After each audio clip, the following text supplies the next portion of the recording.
This afternoon, we're very thrilled to be joined by Shamoun Siddiqui. And Shamoun, welcome. Thank you for joining us. Thank you for having me. Appreciate it. And you had made stated before about cultural transformation, right? And how you're working on pretty assertively about changing the perceptions of information security being viewed as a business disabler into a business enabler. So this seems to me to be a holy grail of the space that you're in. Can you make some comments about that and maybe share some techniques or some ways of approaching your business that help lead to that?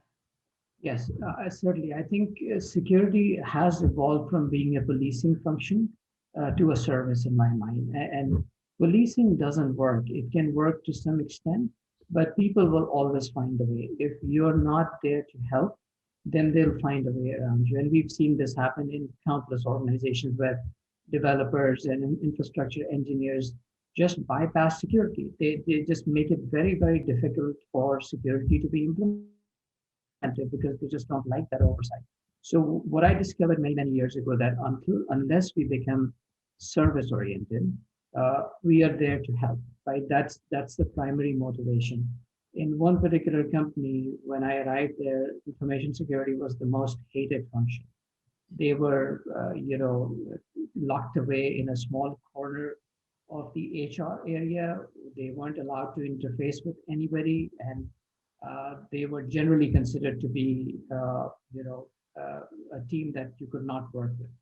My first day there, one of the directors took me aside and said, I hate security. I hope that I don't have to deal with you. And I was stunned. I came home and I told my wife I made a big mistake joining this company because this is what happened to me on my first day. But then I met with the team and I said, listen, guys, I don't know what's happening, but I want you to be service oriented. I never want you to say no. I want you to tell them how. No is not an answer. If they come and ask you what they're trying to do, listen to them and then help them. And I said, one of the things that I've enforced is that the moment somebody from business or other part of IT reaches out to you to ask for your opinion, you become a stakeholder. You, Mr. Security person, become a stakeholder in that project, and your performance will be gauged on this by the success and failure of that project. So it's very simple. So I introduced a metric where I said, when I gauge I conduct your performance review quarterly or annually, I will look at the projects that you have helped with and whether those projects were successful or not, and what role you played in making those projects successful.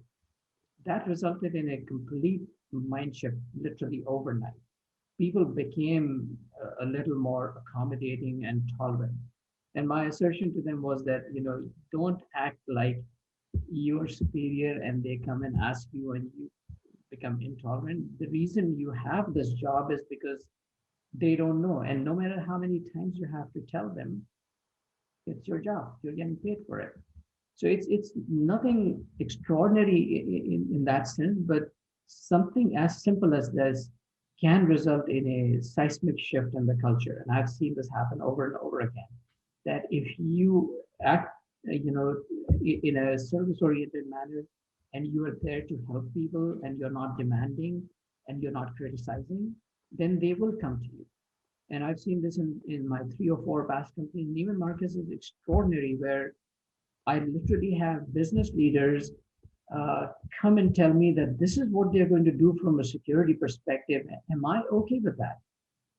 Instead of me telling them what to do, they tell me what they are about to do, and if I'm okay with that. And in countless instances, they're a step ahead of where I would have asked them to be. So that's the kind of environment we all need to, as CISOs, create in our companies, where the credibility and respect is so high that they come to you with proposals rather than you going to them and forcing them to do something. Is this a ubiquitous position that CISOs are taking, or are you pretty unique in this approach? I'm starting to see that CISOs have realized that the other approach is self-limiting. It does not allow them to achieve their objectives. So whether they want to or not, I believe that CISOs are moving in this direction. I'm not unique. I believe I know colleagues who have done an even better job than I have of creating an awareness for security and getting the organization to life. I know people who are at much higher levels than I am and have made a huge amount of difference in their organization. So yes, I think this is inevitable. It has to happen, and it is happening. And when you adopt this perspective, what's the hard part about making it work? I didn't think there was any hard part. In fact, the satisfaction is immense. Just the knowledge that every single day I'm helping somebody and they feel grateful that I'm helping somebody and they're not afraid of security anymore. It makes me feel wonderful. It makes my team feel wonderful. They are all happy. They are admired and respected, and they get invited to all the meetings. So I really don't see that there is any downside to it. So without using names, any update on that guy who showed up your first day at work, came to your closet and told you he didn't like information security? How's he doing now? That team became, this is absolutely true. Security within 6 months became the most admired group in all of my company, all of the company. I received commendations from the CTO, from the CIO, from other executives that, who are these people? They couldn't get enough of us. We were constantly being invited, constantly being asked, email flow started. We were asked to move out from that locked up area and sit with the CTO's organization. We were right there. So yes, I've seen that happen at all of my previous companies. Whoa, that's crazy talk. I don't even know what's going on here. Maybe we have a bad connection. Last question. So tell me a little bit about how do you interact with the other C-suite executives? How do you collaborate? How do you get their buy-in? I think we've heard this mentioned in conversations countless times. Learn the language of business. Learn the language of risk. It's become a cliche right now, but most people really don't know what that means. I still have people and colleagues, when we are in meetings with executives, they lapse into this techno speak, right? They start talking about firewall rules and network constraints and all of the limitations that applications might have. None of it registers with executives. These are very, very smart people who are there to provide a vision and a strategy for the business. So avoid speaking in technical terms, learn the language of business. It's very simple. In one particular conversation with our E-suite, all of the executive vice presidents, I approached something very simply. I said, you guys all have a brand. You have a reputation. Would you want that to be affected?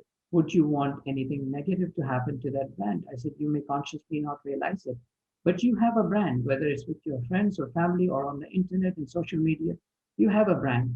Would you want that to be adversely affected?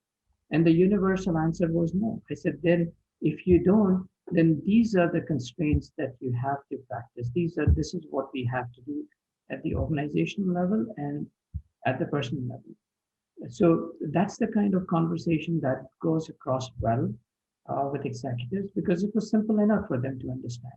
I didn't need to tell them about IDS, IPS, or a hacker breaking through and stealing data and publishing on the internet.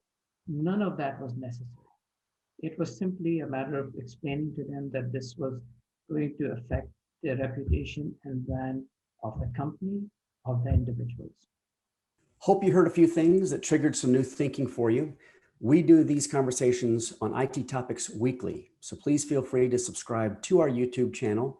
That way you get updates on new content, as well as you can post comments and, more importantly, suggest topics that you'd like us to address. You can see that we have some pretty amazing resources. So please let us know how we can help you on your upcoming digital transformation and enterprise IT projects. Thanks very much. Until next time.